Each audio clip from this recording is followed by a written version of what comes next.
गुरुजी रमन महर्षि बोलते थे कि प्रारंभिक साधक के लिए मैं कौन हूँ नहीं है, ये अंतिम अवस्था है जिन्होंने पुण्य कमाया है।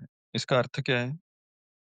इसका अर्थ ये है कि शुरू में तो आपको आत्मा का पता ही नहीं होगा। जब आप साधना की बड़ी गहराई अवस्था में चले जाओगे, तब आपको जानने की इच्छा होगी कि मैं कौन हूँ।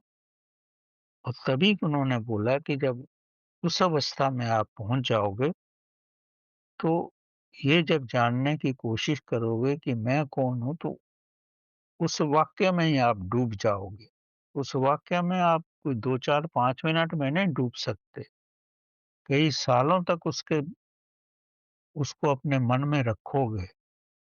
तो एक क्षण वो आएगा कि आप उसमें जब डूब जाओगे तो वो प्रस्तुत हो जाएगा, वो शून्य आपके सामने आ जाएगा। वो शून्य जब आएगा तो वही आपको लगेगा कि यही परमात्मा का रूप है। आप जी, उनके शब्दों से वो कैसे एक्सप्रेस करें साधारण व्यक्ति को कि शून्य में जाओ, शून्य में आदमी कैसे जा सकता है? शून्य में जाने का यही तरीका है कि उसके साथ एक हो जाओ। अब मंत्र जाप क्यों सिखाया जाता है? ताकि मंत्र के साथ एक हो जाओ। लेकिन हम लोगों ने समझ लिया है कि मुँह से मंत्र बोलते रहोगे तो हो जाएगा, ऐसा नहीं है।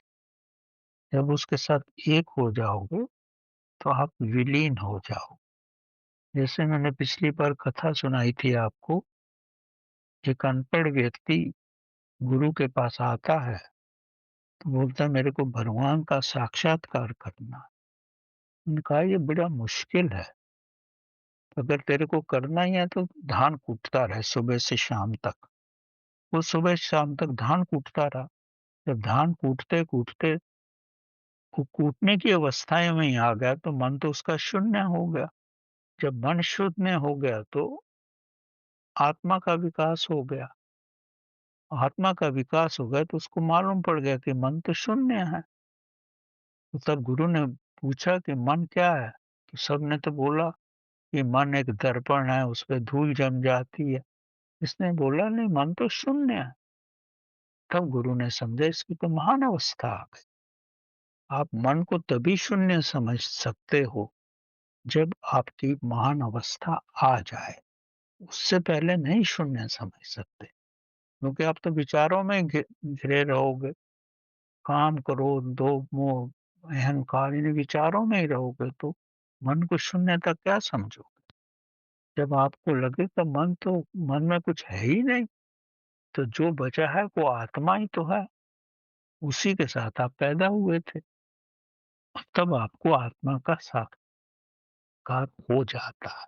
कोई भी विधि है कि मैं कौन हूँ या मंत्र है या श्वासों की साधना है, किसी भी रूप में जाओ आप या नृत्य करो, मन को हटाना है और अपने को शून्य करना। और जब शून्य अवस्था आ जाती, वो इतनी सरलता से नहीं आती। मत समझो कि बहुत जल्दी आ जाती है, बहुत कई जन्म लग सकते हैं जब उस शून्य की अवस्था में आ जाती है, तो फिर वही परमात्मा। वो किसी को आप धोखा दे सकते हो, स्वयं को धोखा नहीं दे सकते आप। आपको पता है कि आपकी क्या अवस्था है।